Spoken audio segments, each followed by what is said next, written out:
There is an indigenous African tribe known as the Maasai, whose population is approximately 1 million. They inhabit in the slopes of the corners of Kenya and Tanzania. They are semi-demonic and carry a large herd of cattle, which is said that it is a source of wealth. The Maasai is rich in their culture. The most integrating thing that in despite of all the colonization and industrialization, they are able to carry their culture into this day today. Questions are asked, why so long? But it's a matter of identity and pride. The Maasai are a rich culture, and for us to be able to understand this, we have to look at some various aspects of the way of their life. Some important aspects to help us in understanding them would be family tradition, food, clothing, religion, traditions, social and economic costumes, holidays, and sporting. Number one, family tradition. The Maasai have several family traditions which are recognized according to age. These can be classified as below: pre-circumcision stage passings, circumcision, and marriage. These ceremonies are mainly targeted towards the female species in a tribe. However, it is important to know that female species gain recognition in a level in which a male, in this case husband, goes through. Circumcision scenes as a transition from childhood to adulthood. This rite normally is done in the initial stage of purity.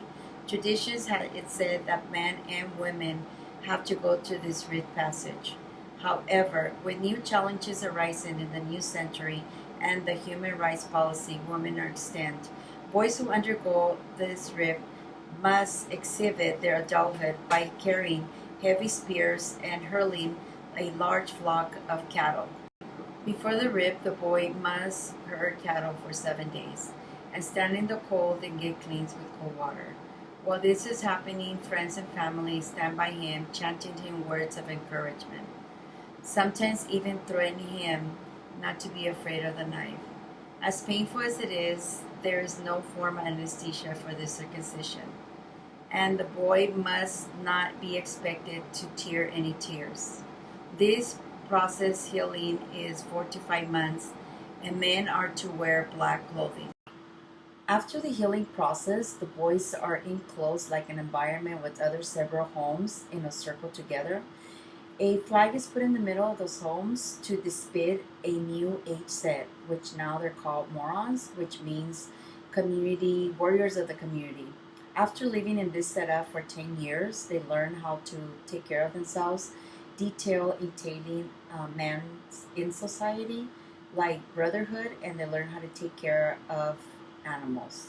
All along, they live in the community militia, and after 10 years, they graduate and they become elder seniors in the community.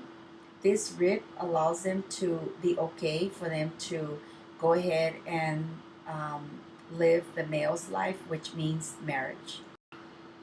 The marriage writ is interesting as it is long and tedious, beginning with courtship. When a man is interested in a female, he sends a present to let them know his intentions. It's usually a long beaded chain. He then approaches the girls his own age set, who are closer to his catch, and explains to them his intentions. He then has to send gifts and alcohol to their mother, and which depicts an engagement.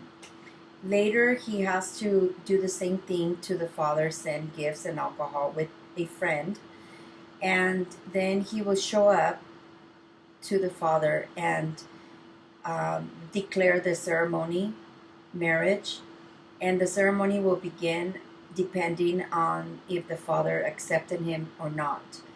Interestingly enough, unlikely many African cultures, the Maasai are not polygamy by nature. Traditionally, the male used to dress in capes made of calf skin. Women female would dress in caves made of sheepskin. These caves were heavily decorated with beads. However, within time, they've been able to move to a more modern cotton linen known as shaka. These clothing are tied around the wrist and around their shoulder. Traditionally, the sandals were made out of cow hide, and they've been able to move to make sandals from car strips and plastic. Though also with modern times, they are wearing modern shoes. Their choices of colors have been narrowed more down to two colors, which is black and red, and they're using box cotton linen clothing.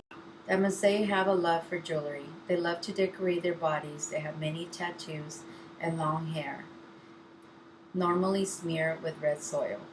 Women and girls are known for their bib, jewelry, necklace, and earrings, even though it's heavy and though it's very colorful. As we have put it earlier, jewelry plays an important role when it comes to courtship. Cattle is an important livestock to the Maasai. They depend on it not just for food but also utensils. The cow's rib is used for spoons and spatulas, and the horns are used for drinking utensils. The basic foods are blood, milk, honey, meat, and tree barks.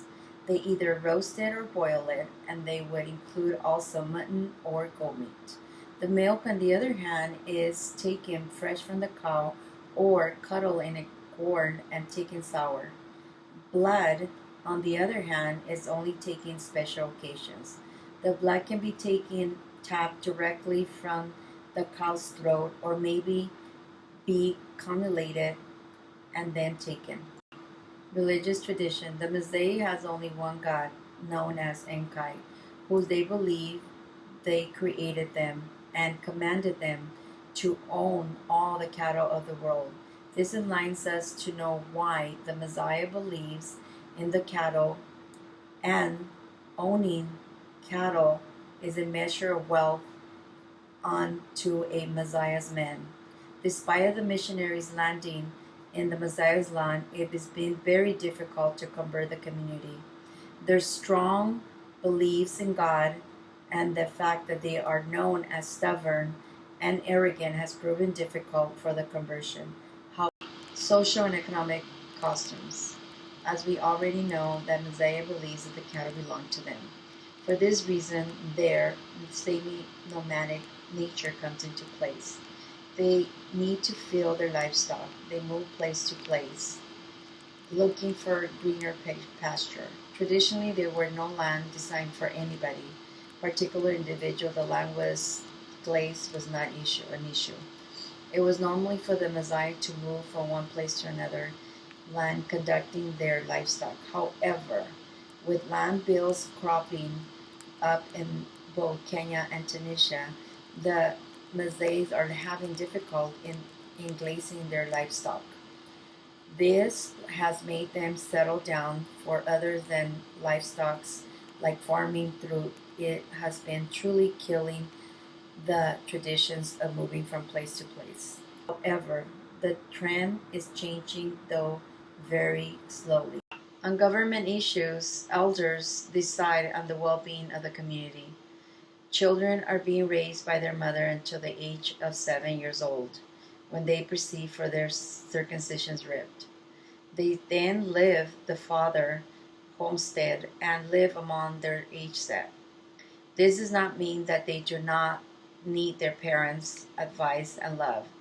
That still remains, and they will feel free to consult with their parents as needed arises. The role of a husband and a wife is well defined in the Maasai community.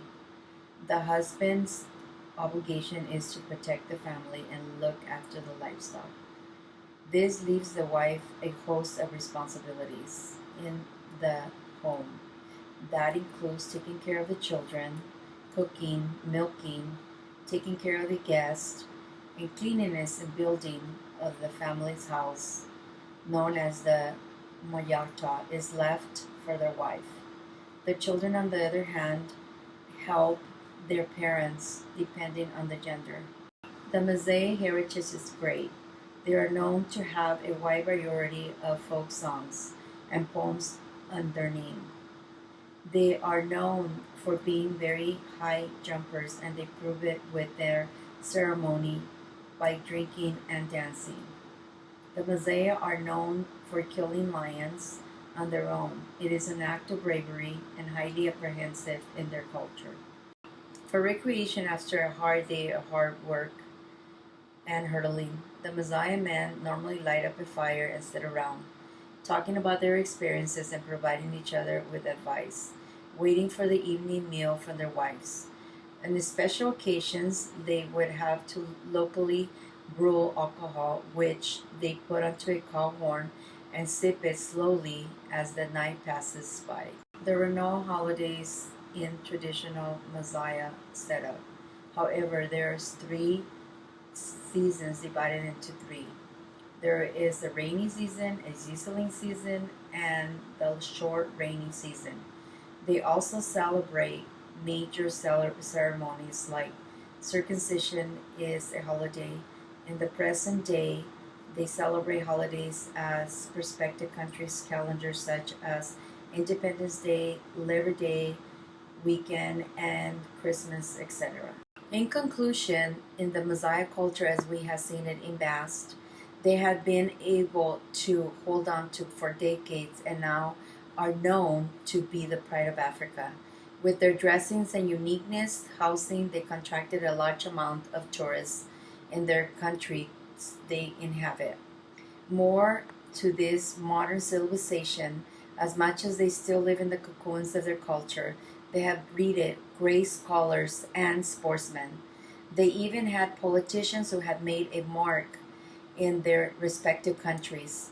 To sum it up, it would be good to mention a few, like David Rushish, who is the world's record leader in the 800-meter track event, Edward Lawson, who was Tanzania's Prime Minister from 2005 to 2008, and finally Oklinkla Landoma, who is the founder of the Messiah Education Discovery, which is a non-profit organization designed to help women and girls from his community.